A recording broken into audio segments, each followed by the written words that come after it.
Mais brasileiros morreram na Revolução de 1932 do que na Segunda Guerra Mundial. 60 anos depois, o movimento de 9 de julho deixa as lições de idealismo e coragem de um movimento popular pela Constituição e pela democracia. Uma história que todos os brasileiros têm que conhecer melhor. Julho de 1932. 2 exércitos entram em combate. Brasileiros contra brasileiros. Numa luta cruel com fuzis, baionetas e canhões. Uma guerra que durou quase 3 meses e matou pelo menos 830 homens. O dobro de brasileiros mortos na Segunda Guerra Mundial. Foi um episódio único na história recente do Brasil, com momentos de angústia e de dor, mas também de coragem e idealismo. A Revolução de 9 de julho, na verdade, começou um pouco antes, no dia 23 de maio de 1932, quando milhares de pessoas ocuparam esta rua do centro de São Paulo, a Barão de Itapetininga, numa passeata contra o interventor nomeado por Getúlio Vargas. Quando a passeata chegou mais ou menos neste ponto, na esquina da Praça da República, houve uma troca de tiros entre os manifestantes e partidários da Legião Revolucionária, que apoiava Getúlio. O tiroteio durou horas. 4 estudantes morreram na Praça da República e se tornaram os primeiros heróis da Revolução Paulista. Euclides Miragaia, Mário Martins, Antônio de Camargo e Drauzio Marcondes, com apenas 14 anos, foram fotografados à frente da passeata momentos antes de morrerem. O enterro se transformou numa manifestação política. A conspiração contra o governo de Getúlio tomou fôlego com a criação de uma sociedade secreta, o MMDC, sigla formada com as iniciais dos nomes dos 4 estudantes mortos. Políticos paulistas se unem e formam a Frente Única de Oposição ao governo de Getúlio Vargas. Começa a mobilização. Discursos, manifestos, comícios pedem a convocação imediata da Constituinte. A posição de São Paulo é apoiada por políticos de outros estados, principalmente mineiros e gaúchos, como Batista Luzardo, Borges de Medeiros, Maurício Cardoso e Lindolfo Collor, avô do presidente Collor. Nas ruas de São Paulo, a população exige não só uma nova Constituição, mas também a nomeação de um novo interventor da confiança dos políticos paulistas. O mediador enviado por Getúlio, o ministro Oswaldo Aranha, é recebido pelos estudantes com uma manifestação violenta. Os comandantes do Exército e da Força Pública hesitam em reprimir a multidão. Sem solução política à vista, os 2 lados se preparam para a luta.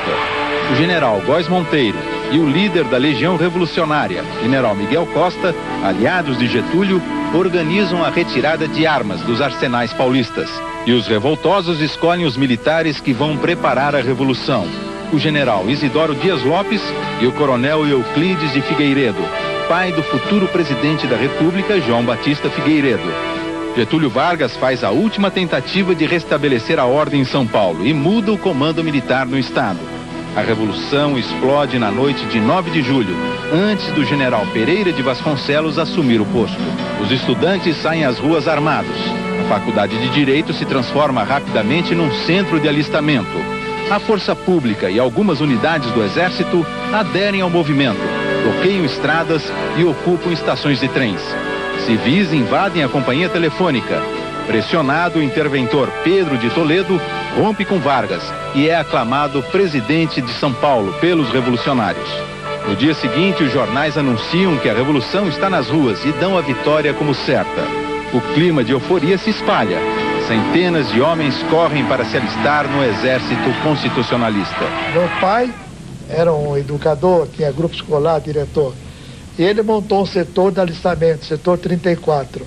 Então ali no setor, dávamos preleção sobre 32 e instruções prévias, né? O voluntário geralmente não era militar, mas era um reservista, então tinha conhecimento de armas. Então nós dávamos uma preleção, o que era, o que não era, e eles topavam. 40 batalhões de voluntários são organizados em poucos dias e partem para as frentes de luta. Até um grupo de índios guaranis se incorpora à revolução. Uma legião negra também é formada. Os estudantes de Direito, Medicina e Engenharia formam o batalhão 14 de Julho, que é deslocado para Itararé, na frente sul. O primeiro trabalho, já no campo de batalha, é cavar trincheiras à espera das tropas federais. A maioria destes novos soldados não tem nenhuma experiência militar. Quando vocês se alistaram, vocês não imaginaram que isso era uma coisa perigosa, que poderia resultar em morte, coisa assim? Para um rapaz de 20 anos, da geração de 32, não existia essa palavra. A palavra medo era inexistente. Nós estávamos dispostos a qualquer sacrifício, lutando pelo São Paulo. O 14 de julho participou de 6 confrontos em que morreram 12 estudantes e 35 ficaram feridos. O general Aristides Leite Penteado, comandante do batalhão, lembra as dificuldades de combater com soldados novatos e armamento ultrapassado. O nosso armamento era um armamento velho, meio descalibrado, e além disso a munição era fabricada pelo Matarazzo. Era uma munição que, quando dava um tiro, por exemplo, ela ficava engasgada. Tinha que abrir, tirar com um estilete, coisa. Com os soldados nos campos de batalha, milhares de pessoas se apresentam para trabalhar na retaguarda da Revolução. 72 mil mulheres se revezam nas oficinas de costura para fabricar uniformes. Outras ajudam na produção de capacetes. Algumas, como Ilka Pirajá, enfrentaram longas viagens em estradas de terra para levar cartas e alimentos ao fronte. Eu levava uísque, levava conhaque, levava pastilhas de Hornig Milk, pão preto. Então era uma farra quando chegava? Ah, era uma farra. Para conseguir recursos é lançada uma grande campanha de arrecadação de ouro. As mulheres saem às ruas para receber as doações. O governo revolucionário lança bônus de guerra e até mesmo selos de dinheiro próprio, com esfinges dos bandeirantes. O paulista não mudou. A campanha do ouro para a vitória reedita a proeza luxuosa dos Neurodes. César Ladeira, um dos mais famosos locutores do rádio, dava as notícias da guerra. Intelectuais, poetas e jornalistas transmitiam, através do rádio, palavras de apoio aos soldados. Nas ruas, cartazes de propaganda convocavam os paulistas para a luta. Os soldados partiam para as frentes de batalha ao som de Paris Belfort, a marcha que se transformou no hino da Revolução.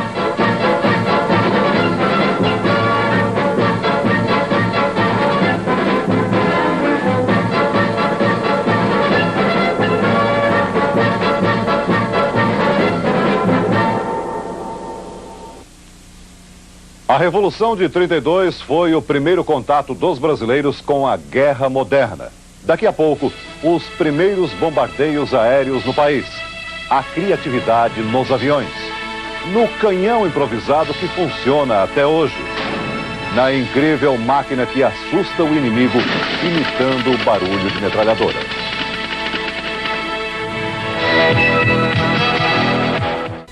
A Revolução de 32 estoura no momento conturbado da história do país. Getúlio Vargas tinha assumido o poder 2 anos antes, depois de uma década de revoltas militares e da depressão da economia mundial. Com Vargas sobem ao poder os tenentes, que em 22 se rebelaram contra o revezamento de mineiros e paulistas na presidência, a política do café com leite. Na presidência, Getúlio dá início a uma reforma radical na legislação. Cria o voto secreto e o voto das mulheres. Impõe leis trabalhistas que asseguram a jornada de trabalho de 8 horas e a carteira assinada. Os políticos tradicionais perdem o poder para os tenentes, nomeados interventores dos estados. O que diferenciava esses grupos é que eles queriam o poder. O Getúlio conquistou o poder em 30, mas acontece que os paulistas queriam retomar esse poder para voltar a governar. Repare bem, os paulistas, no começo de 31, se aproximam do governo provisório de Getúlio. Depois, como eles não conseguem o que pretendem, quer dizer, isto é, ter um interventor civil e paulista, eles vão entrar em choque com Getúlio. O apoio popular à Revolução no estado de São Paulo foi quase unânime, mas a prometida adesão do Rio Grande do Sul, em Minas, acabou não acontecendo. O único reforço de fora, o general Bertoldo Klinger, chegou do Mato Grosso sem tropas. Isolado, o exército constitucionalista teve que mudar de tática. Ninguém mais pensava em atacar. A ordem era defender as fronteiras de São Paulo. Na frente leste, os revolucionários preparavam a defesa contra as tropas que vinham de Minas. No litoral, o Porto de Santos foi minado, mas a Marinha bloqueou o trânsito de navios. O maior número de soldados foi enviado para defender as fronteiras com os estados do Sul e para a Frente Norte, no Vale do Paraíba. Cunha foi estratégica para o Exército Paulista. Era a única cidade na rota das tropas federais que subiam a Serra do Mar vindas de Paraty. 2.500 fuzileiros navais atacaram a cidade para tentar chegar ao Vale do Paraíba. Os revolucionários resistiram. Os combates de Cunha duraram 2 meses. A campanha de defesa de Cunha, em grande parte, foi bem sucedida por causa desta posição privilegiada. Aqui em cima ficavam as forças paulistas e, de certa forma, era relativamente fácil conseguir conter as forças governamentais que vinham de Paraty e que tinham necessariamente que atravessar este vale. Como é que era a vida aqui nas trincheiras? Aqui nós vivíamos completamente dentro do buraco e atento a todo o movimento. Em algum momento vocês pensaram que poderiam perder esta posição? Não, o tenente Abílide denominou isso aqui a trincheira intransponível, para que não passasse nem mosquito. A defesa do túnel da Mantiqueira foi um marco da Revolução. Durante 2 meses, os soldados paulistas resistiram aos ataques das tropas federais vindas de Minas. O famoso túnel da Revolução de 32 hoje está assim, desativado. Até 3 meses atrás ainda passavam por aqui trens carregados com cimento vindos de Minas para São Paulo. Agora não. O túnel, com quase 1 quilômetro de comprimento, muito frio e muito úmido, é hoje apenas um símbolo carregado de lembranças de combates e de mortes. Mariano Tabaco, de 84 anos, nos levou até o lugar onde ainda existem trincheiras cavadas pelos paulistas. Mariano, que era sargento na Revolução, conta que os soldados usavam capim-gordura para forrar o chão da trincheira e dormir.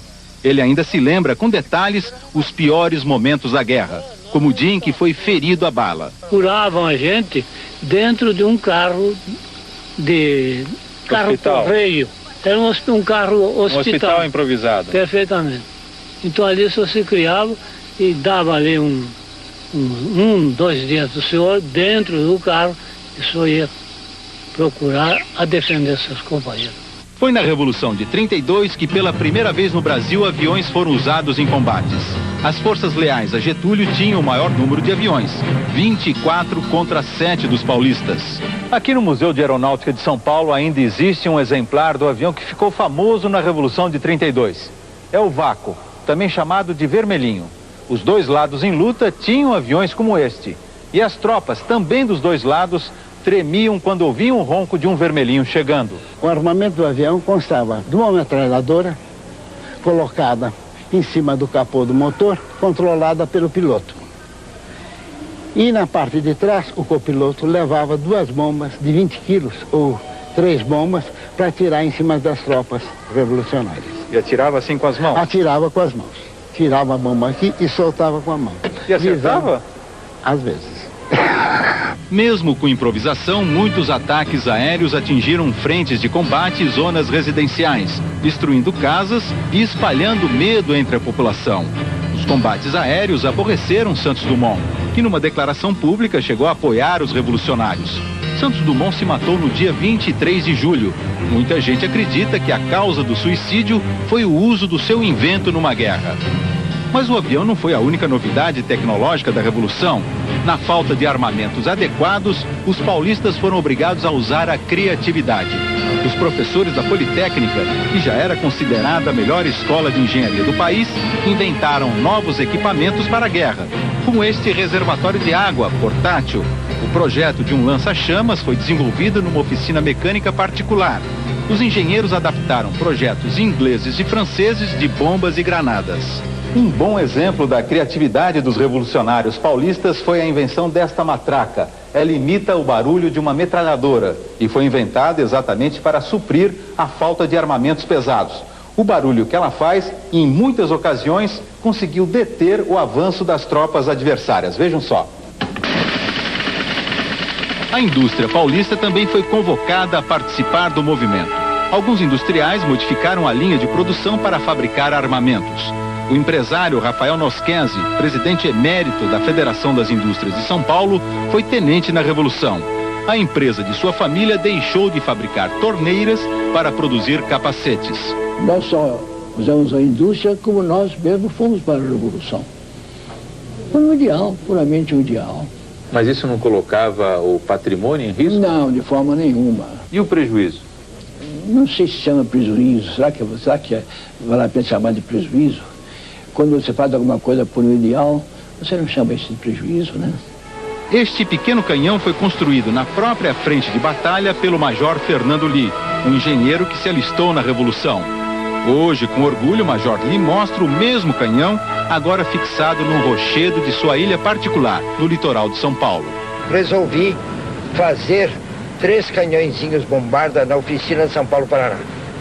Para isso usamos material da Sorocabana, eixo de locomotiva Sorocabana. Isso aqui é um eixo? É. Aproveitado e torneado? Aproveitado.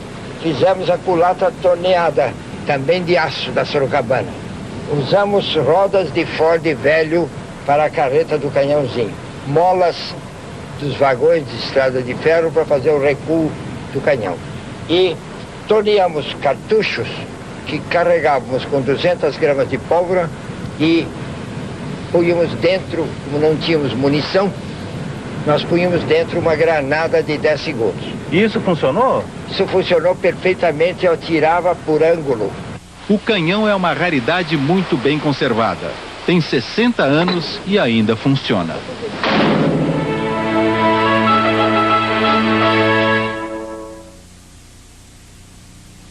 O exemplo do herói que foi torturado teve que cavar a própria sepultura, mas não traiu a causa dos revolucionários. Você vai ver daqui a pouco.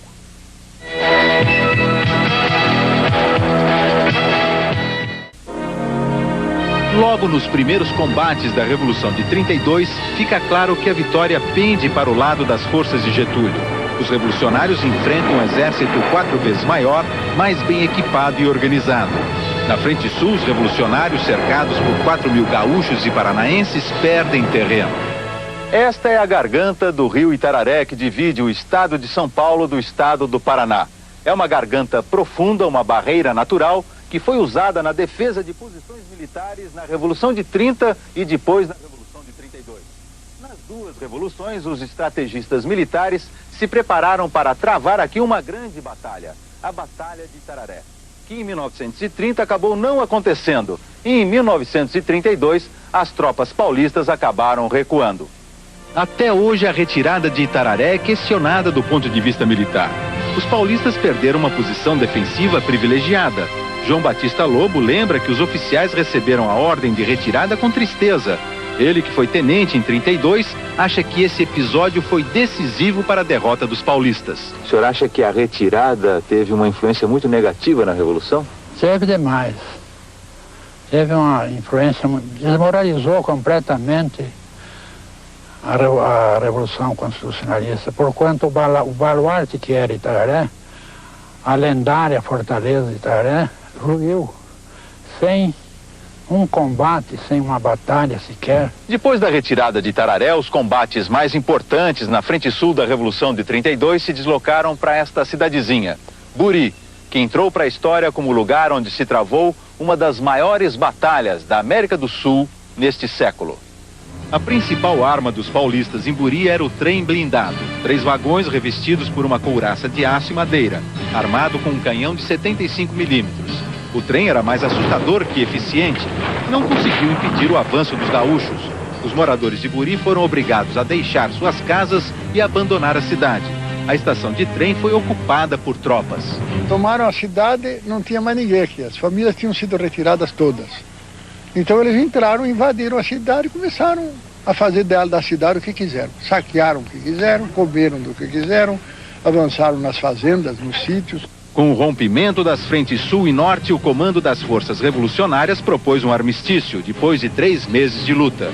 Getúlio Vargas aceitou a proposta, nomeou um novo interventor e mandou para o exílio os líderes da Revolução.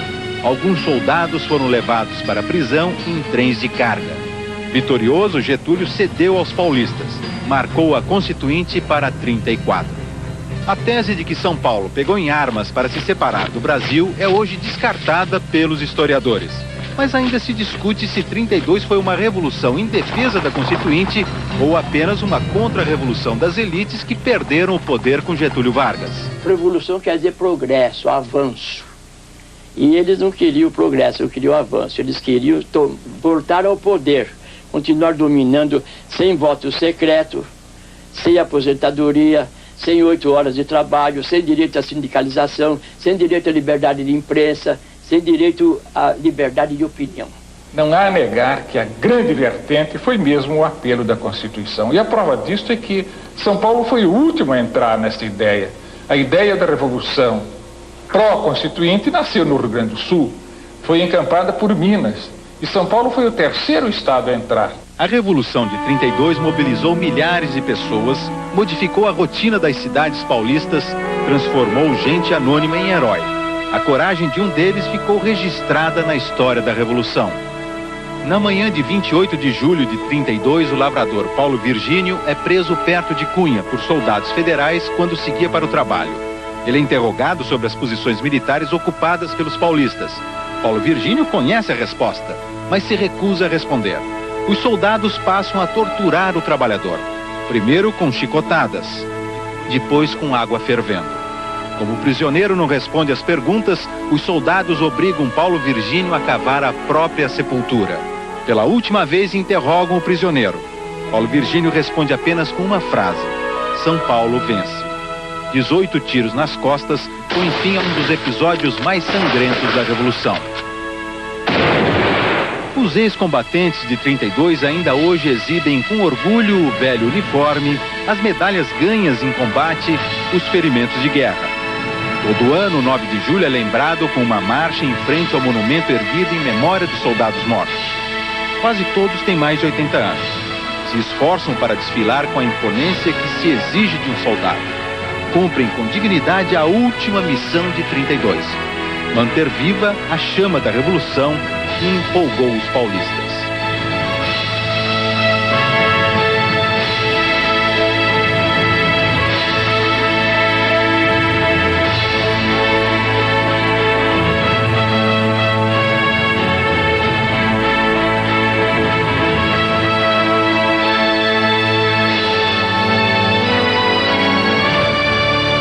Veja a seguir a minissérie Condenado por Não Matar, último capítulo.